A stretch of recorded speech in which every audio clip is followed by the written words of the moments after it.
Mesdames, Mesdemoiselles et Messieurs, bonjour. L'intitulé de cette vidéo, deuxième vidéo de ce matin. Message au président Emmanuel Macron, président de France,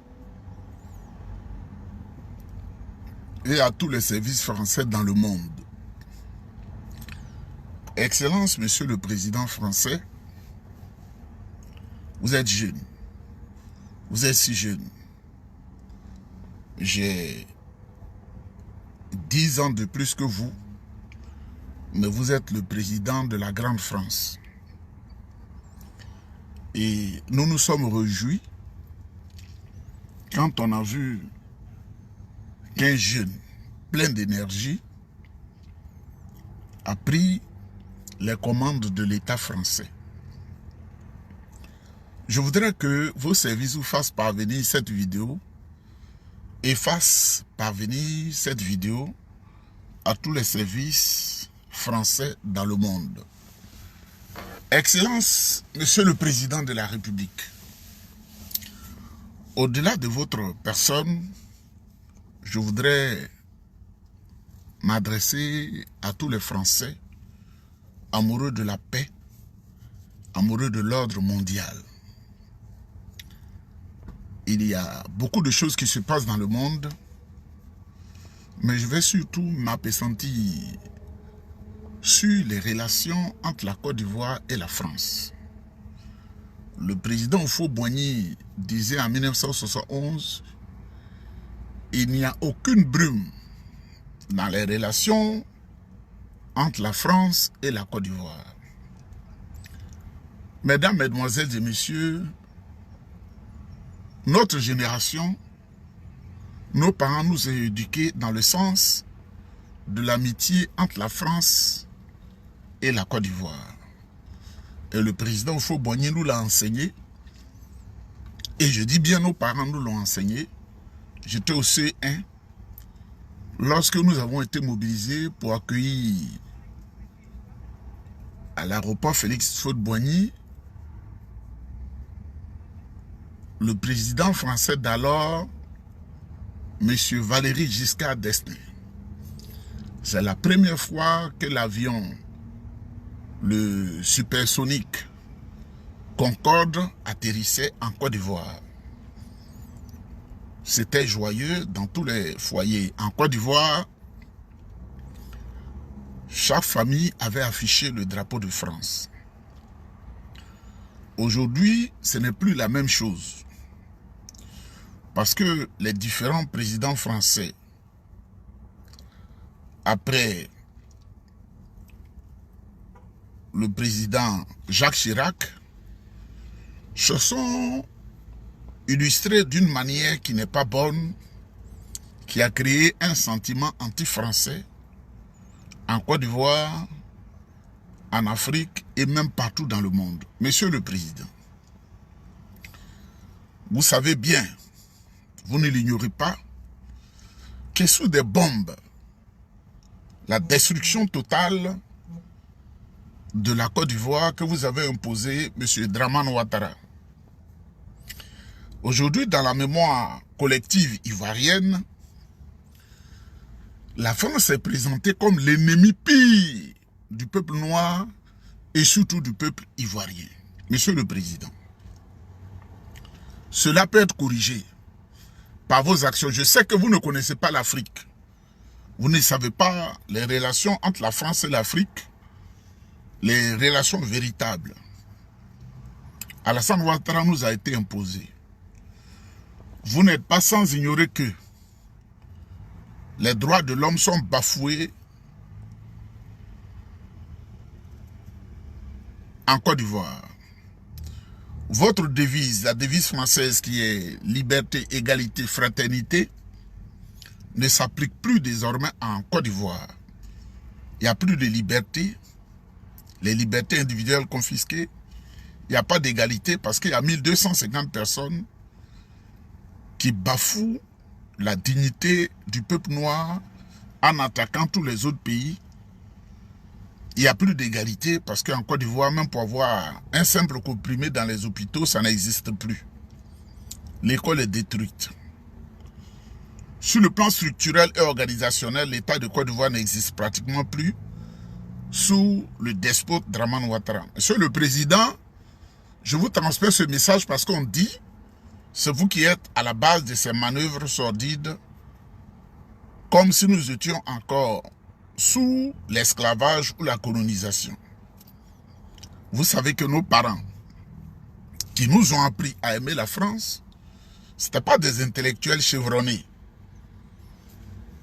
Mais vous, à cause des intérêts bizarres, vous vous rendez complice de tout ce qui arrive aux Ivoiriens. Je vous demande poliment, Monsieur le Président, Excellence Emmanuel Macron, de changer votre manière de voir l'Afrique. Parce qu'aujourd'hui, notre génération, nous sommes allés à l'école, nous avons fait les mêmes écoles que vos enfants français, vos frères français, vos sœurs françaises. Excellent Monsieur le Président de la République, nous ne pouvons plus accepter de vivre dans un monde comme si nous étions après la Seconde Guerre mondiale, avec des indépendances truquées. Nous sommes indépendants de nom, mais dans la vérité, nous ne sommes pas indépendants. Nous n'avons rien contre les Français. Nous n'avons rien contre la classe dirigeante française, mais nous disons que la classe dirigeante française nous prend pour des animaux, certainement tenant compte de la couleur de notre peau. Mais, Monsieur le Président, la couleur de la peau ne vaut rien. On peut se décaper la peau et puis être comme un blanc, votre peuple. Michael Jackson, né noir, vers la fin de sa vie, il n'était plus comme un blanc. Il n'était plus comme un noir, il était comme un blanc, dont la peau ne vaut rien. Et ce que vous devez comprendre, la peau de l'homme blanc est blanche. Pour moi, vous n'êtes pas des blancs, vous êtes des caucasiens. Parce que nous connaissons tous ce qui est la couleur blanche. La couleur blanche, ce n'est pas la peau de l'homme blanc. C'est parce que le blanc a découvert l'écriture en premier, par rapport à nous noirs, que vous êtes prétendus être des blancs. Monsieur le Président de la République, la peau que vous avez, vous blancs, c'est parce que cette peau ne contient pas en quantité suffisante la mélanine. C'est pourquoi vous êtes blanc. C'est une peau par défaut. C'est une peau défaillante. C'est pourquoi vous verrez l'homme noir à 90 ans, il est comme un homme de 60 ans, mais le blanc à 50 ans, il est comme un homme de 99 ans. La peau froissée, la peau souvent à l'allure du cancer. Monsieur le Président, ce que vous faites à Alassane Ouattara, les jeunes Ivoiriens, à partir de 18 ans, ne sont pas contents. Vous avez encore le temps de changer les choses. Vous voyez, nous devons aller aux élections en Côte d'Ivoire. Que de péripéties affrontées. Vous êtes restés en silence. Votre ambassadeur qui travaille sous vos ordres en Côte d'Ivoire, M. Béliard, joue contre la population ivoirienne. Il est même dans les habits du RDR de Ouattara Alassane Dramane qui opprime les populations. Les zones carcérales sont encombrées dans une cellule conçue au départ pour abriter 100 personnes. La population carcérale est dans ce même espace-là à 2000 personnes. Nos parents sont malmenés, nos parents sont tués, nos soeurs sont violées. La France est accusée dans la conscience populaire d'être complice de cette situation. Monsieur le Président, vous parlez des sentiments anti-français.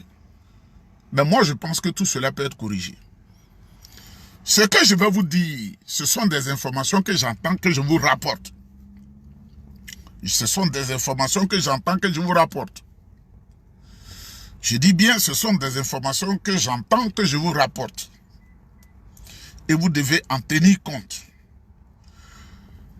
Le président Laurent Gbagbo a déposé un dossier clair et limpide comme l'eau de roche au Conseil constitutionnel qui est l'organe chargé de valider les candidatures à l'élection présidentielle.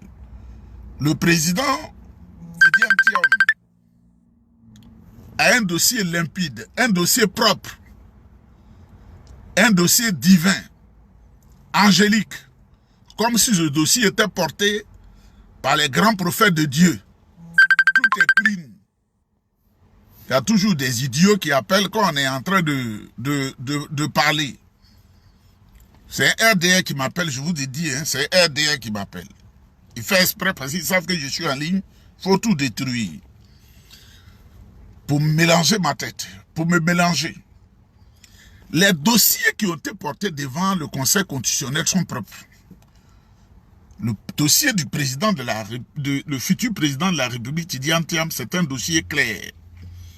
C'est pourquoi on me dit de vous dire, nous ne traiterons plus avec la France si vous êtes complice de madame, la Guinéenne, une Guinéenne en Côte d'Ivoire qui s'appelle Nababa Chantal, venue de la Guinée, par quelle magie qui est aujourd'hui président du Conseil constitutionnel. En France, il n'y a pas un nom national français qui est président ou présidente du Conseil constitutionnel. Excellence, Monsieur le Président de la République. Si ces dossiers sont refusés, parce qu'on dit c'est vous qui parlez à Alassane Ouattara dans les bêtises qu'il fait. Un homme qui a plus de 80 ans, qui se comporte comme un homme de 16 ans.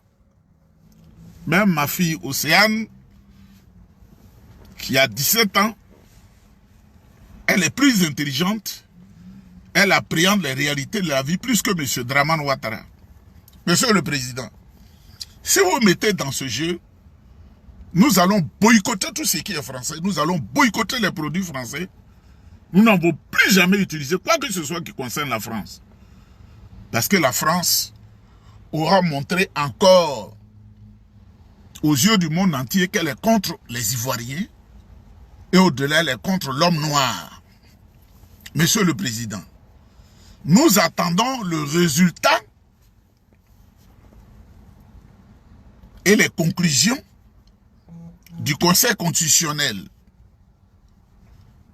Nous attendons les résultats et les conclusions du Conseil constitutionnel. Nous ne pouvons pas accepter le dictat venu de Paris. Nous allons boycotter les intérêts français. Nous ne traiterons plus à les Français. Parce que nos parents nous ont parlé de la France. Et de manière abusive, mon aîné qui ne vit plus, mon père l'appelait De Gaulle. Parce qu'ils avaient une bonne image de la France malgré les soubresauts de l'histoire, que nous savons tous. Mais nous, là, il sera de notre responsabilité de dire à nos enfants, partout où vous êtes, il ne faut jamais militer pour la France et nous allons changer de cap. Moi, je suis pro-français. Mais je vais changer d'idée et beaucoup de personnes, en attendant, à l'annonce des résultats. Parce que ce que Dramane Ouattara fait, c'est vous qui l'appelez toujours à l'Élysée pour lui donner des conseils, pour nous avilir, pour nous appauvrir. Monsieur le Président Emmanuel Macron, le système éducatif est mort en Côte d'Ivoire. Les universités sont mortes. Est-ce que vous avez vu une université en Côte d'Ivoire qui est classée parmi les 50 meilleures universités d'Afrique? Non. Il n'y a pas de médicaments dans les hôpitaux. Et vous acceptez que ceux qui gouvernent la Côte d'Ivoire établissent leur lieu de prise en charge sanitaire et médicale en France, laissant les populations dans le désarroi et la honte. Monsieur le Président de la République, il est encore temps de vous ressaisir. Il est encore temps de vous ressaisir. Deuxième chose, on nous dit qu'un homme dont le père est congolais, Makosso, qui n'a pas d'église, qui n'est pas pasteur, qui se provoque du titre de pasteur, est utilisé par vos services et Alassane Ouattara pour nous insulter, pour nous dénigrer, pour nous faire du mal. Makosso, qui n'a que, pour niveau d'études, la classe de la seconde des lycées, une classe de seconde inachevée. Nous ne pouvons plus accepter cela. Nous ne pouvons plus accepter cela. Je vous le dis, comme vous transférez cette vidéo, nous n'avons rien contre la France. Mais la France elle-même, elle est contre elle-même. Et ses dirigeants, Nicolas Sarkozy, qui porte aujourd'hui un bracelet à ce pied, les bandits, les grands bandits internationaux, portent les bracelets au pied. Et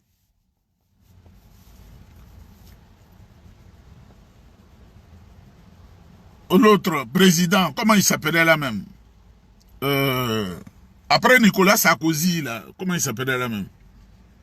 Son nom me monte à la tête. François Hollande, il est complice de toute cette situation. Et vous aussi, vous êtes complice de la situation, de la souffrance des Africains. On ne force pas quelqu'un, on convainc quelqu'un par le cœur. Parce que vous faites un viol sur le peuple noir, c'est un viol. Les lois disent que quand une femme n'est pas consentante, que tu vas avec elle par la force, tu es condamné. C'est ce viol-là que Dramane Ouattara nous impose.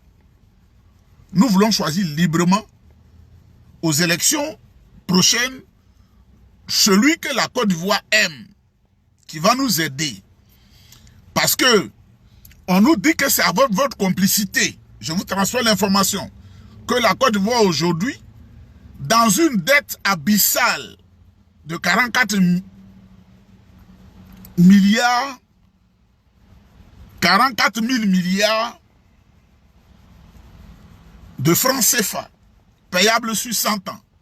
Monsieur le Président, respectueusement, j'espère que vous allez nous comprendre. Le Conseil constitutionnel doit travailler en toute liberté, en toute équité, pour que nous puissions voter. Mesdames, Mesdemoiselles et Messieurs, je voudrais vous saluer. Si le Conseil constitutionnel déconne, nous ne serons plus responsables de quoi que ce soit. Parce que je vous aurais averti. Je vous aurais transmis la pensée globale et générale, je dis bien globale et générale, des Ivoiriens. Mesdames, Mesdemoiselles et Messieurs, je ne serai pas long parce que je suis en déplacement. Je vous salue. Excellent Monsieur le Président Emmanuel Macron. Recevez mes salutations chaleureuses, respectueuses et distinguées. Et je dis encore, je pense que ce n'est pas la dernière fois que je le dis, vive l'amitié franco-ivoirienne. Une amitié dépourvue d'escroquerie. Une amitié dépourvue d'escroquerie. Parce que vous le savez vous-même, la Côte d'Ivoire est la première productrice du cacao dans le monde. Où vont ces devises financières? On ne sait pas. Vous avez un compte d'opération pour nous avilir. Il faut que tout cela change. Il faut que les échanges entre la Côte d'Ivoire et les autres pays soient libres pour que ces devises financières soient utilisées pour la promotion, pour le bien-être des populations. Je vous remercie et à très bientôt.